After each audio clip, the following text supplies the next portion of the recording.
Okay, so now we're gonna move further for the Kubernetes as we have learned in the previous lecture regarding the Kubernetes introduction. Okay, now we're gonna deep dive into storage of the Kubernetes, how we used to manage the storage and other multiple storage types. Persistent storage is also there in Kubernetes also. So we're gonna see all of these things.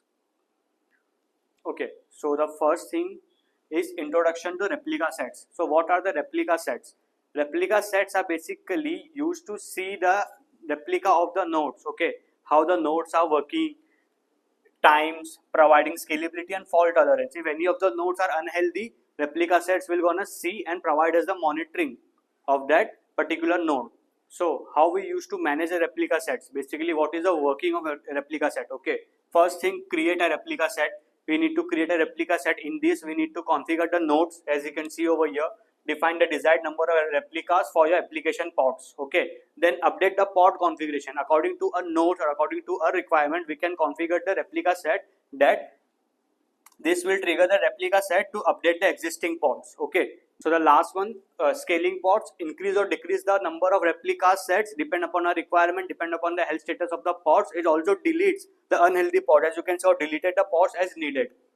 Okay, now the next thing is storage solution with Kubernetes, persistent storage. As we have seen in the Docker also, there is the same as it is persistent storage is also there in Kubernetes also. Okay, enable stateful application by abstracting storage resource from the cluster. Okay, now the second one is dynamic provisioning. Dynamic provisioning is a thing which used to allowing persistent volume to be automatically create and bound to persistent volume. Okay, persistent volume claims means it will automatically bound by persistent volume to particular application or file. Okay, then storage classes. There are different type of storage classes can be used in this persistent volume, that is, as we have already seen, SSD, HDD and NFS. Okay, and the last one is external providers. External providers is like we are one of the thing we are using, that is AWS. Okay, like AWS, Azure, GCP is also used to provide a persistent volume, as you can also use a physical disk as a persistent volume. Okay, so these all are the external providers.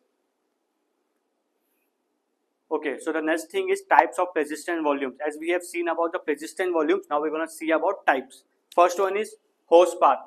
With the help of binding, we can host the path. Okay, mounts a file or directory from the host node's file system into the pods. Okay, then the second is network attached storage. The storage that is networkally attached to all of the pods. Okay, then cloud providers specify volumes. As we have already discussed, there are multiple external providers. Okay, like similarly we have Azure and GCP. We are using as an AWS cloud provider. Okay, flex volumes allow users to write their own volume drivers and extend the functionality of Kubernetes storage. We can flexibly create our own Kubernetes volumes and persistent volumes.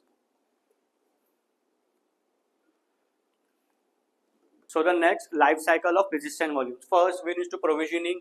Kubernetes creates a new persistent volume based on a storage class. Okay, then binding, it will gonna bind the particular nodes with it. Okay, then in use, the persistent volumes is now being used by a pod. Reclaiming, when the persistent volume claim is deleted, the persistent volume can be reclaimed or deleted. Okay, if any of the pods has been deleted but that pod has been attached to any of the nodes, we can easily able to get that storage of that particular pods with the help of persistent volume. Okay, the life cycle of persistent volume in Kubernetes involves 4 key stages, as we have discussed: provisioning, binding, in use, reclaiming.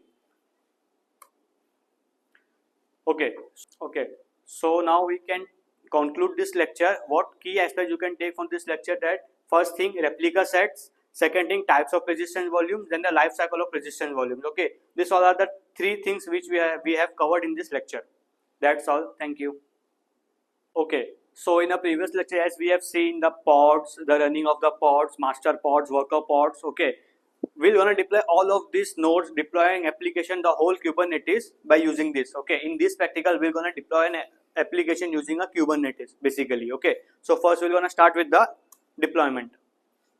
Okay, so first we need to connect an AWS EC2 instance to our AWS account. For that we need an access key and secret key. As you can see over here, I'm gonna copy the access key. Then we're gonna take a secret key. Okay, by using this, our EC2 instance we wanna connect to our AWS account. Okay, now as we have talked about Kubernetes CLI, then we need to install that only. Okay, so first thing, we're gonna install a kubectl. Kubectl is basically a CLI of the Kubernetes. Okay, so now you can see over here Kubernetes has been kubectl has been downloading over here. Have that Kubernetes application by using this command. Okay, CLI basically. After installing this only you can able to execute a Kubernetes command, because if you are deploying an application Kubernetes, you need to have a kubectl CLI in your EC2 container. Okay, so these are the steps to install the Kubernetes CLI. For then I'm gonna provide a chmod execution permission. Okay, then I'm gonna map this to my home bin basically. Okay, then we're gonna see a version Kubernetes version hyphen client. Okay, as we'll see over here hyphen client.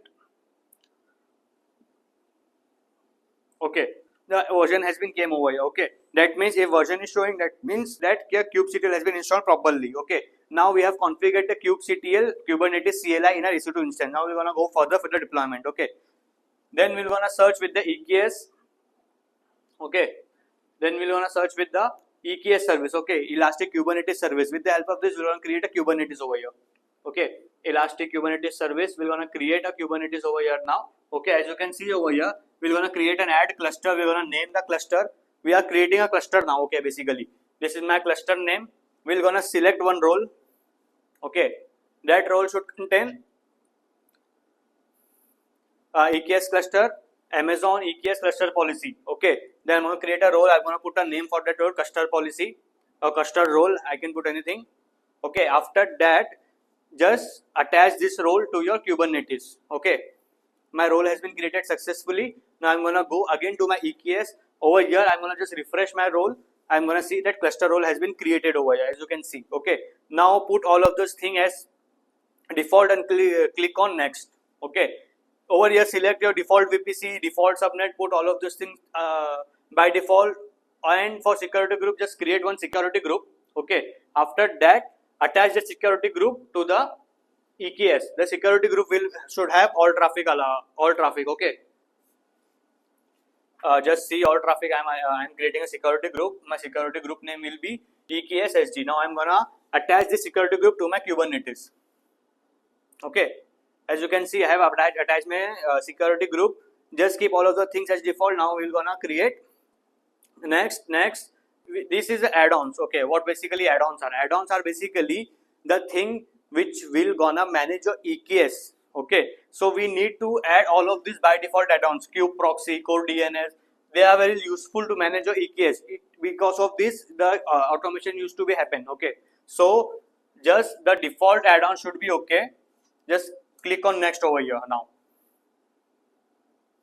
Okay, as you can review all the changes what you have done. Okay, the thing that you have selected. Now click on create. It will take around, okay, just click on create. It will take around 2 to 3 minutes to install basically. Okay, as you see over here, the creating has been happened. It will take around 2 to 3 minutes. Okay, so now my cluster has been active. Now we're gonna create a node group. Node group, we have already seen nodes will gonna manage our EC2 instances. In this we'll be having our applications. Okay, now put your node name.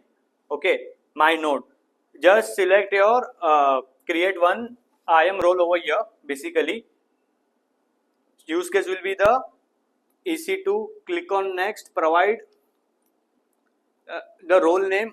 Then after that, we're gonna see the policy that we need to attach in this. Okay, I have created the role name. This 3 will be the policy we need to attach in this role. So this policy should be having that role. It is compulsory that this 3 policy should be have while creating a node group. Okay, now we're gonna create a role.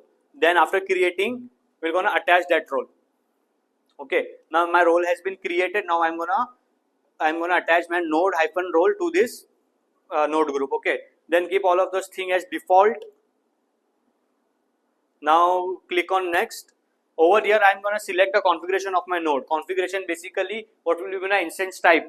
Okay, what will be the operating system the node group should launch. What will be the it will be the on demand, reserve, or SWAT, anything we can select. Okay, on demand over here, this is my T3 medium, this is my instance type. That's all of this you have learned in AWS. Okay, then I'm gonna provide a disk size. Disk size will be of 20 GB of one node. Okay, then we're gonna select a node group size, desire, minimum and maximum. As you have seen in the auto scaling group, as it is same only, you can create a desired minimum maximum. Over here I have set this value as default. Okay, now we're gonna click on next.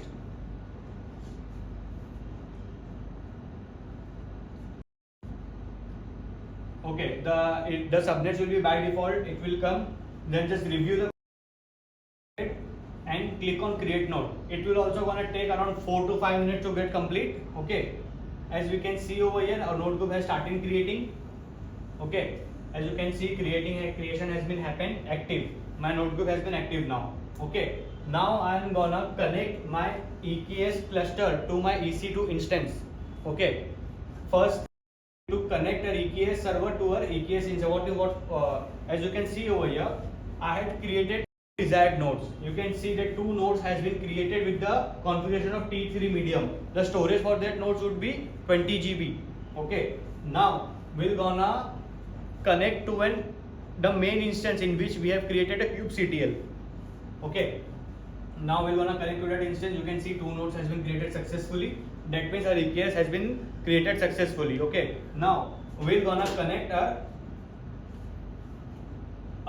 EKS to the EC2 instance. This is a command. You can just write the name of your cluster, and this is the command. With the help of this, you have already downloaded kubectl. Okay, with the help of that CLI, you are able to execute the EKS commands. Okay, see, I added new ARN. We're gonna create a deployment.yaml file should contains your application. Okay, over here I have created my node app. This is the same application that we have learned in a previous. Okay, this application now will gonna fetch my application from Docker Hub. As you can see over here, your Docker Hub username.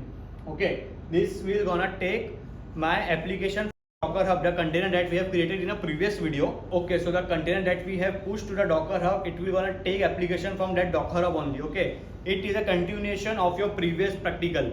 Okay, we are not going to create a new application over here. We are just taking a Docker container from the Docker Hub. Okay, so this is my code over here. I am gonna write my Docker Hub username basically. Okay, I'm gonna edit this. I'm gonna save the file. After that only we're gonna do multiple changes. Okay, I have saved my file over here. Okay, now I'm gonna create a service.yaml. In this service.yaml, I'm gonna decide that which load balancer I have to create. Okay, all the load balancer configuration, target port, and all of those things. Okay, over here my application should be having a load balancer that will be running on port 80 and target port will be 3000. Okay, now we're gonna provide a execution permission chmod 755 to both of the files, deployment.yaml, service.yaml. Okay, after this we're gonna run with the file. First we need to have all traffic in our EC2 instance. Okay, in both the nodes also, the security group that are having for your node, that node also should be having all traffic. As I am providing all traffic over here, already there is an all traffic. Okay, I had just verified myself that all traffic has been enabled or not. For this node also I will check. For this also all traffic has been enabled. Okay, that means the protocol 3000 and all of the ports will get allowed. Now we're gonna apply this deployment.yaml and service.yaml. Okay, so this is a command. After this my application will start building. Okay, as you can see, I have first applied deployment.yaml, then I have applying service.yaml. Okay, my application has been created successfully now. Okay, you can see that there are multiple pods are running. kubectl get services. It will gonna show my services, in which services my application has been hosted. Over here I'm gonna get the load balancer ARN. Okay, on the basis of this I'm gonna get the kubectl get services. Okay, kubectl get services will gonna show me my services on which my application has been hosted. Over here the load balancer ARN you can able to see. Okay, on this my application will get hosted. By this I can able to access my application. My pods are running, as you can see over here. Okay, this is my service ARN. On this I can able to get the application. Now we're gonna check the load balancer, it is working or not properly. Okay, as I can see, one load balancer has been created automatically. Okay, I have not created by manually. As you can see over here, we're gonna take the DNS name over here. Just go to the browser and copy it. You can able to see the hello world page that you are able to see in the previous practical also. Okay, over here as you can see over here my page has been came.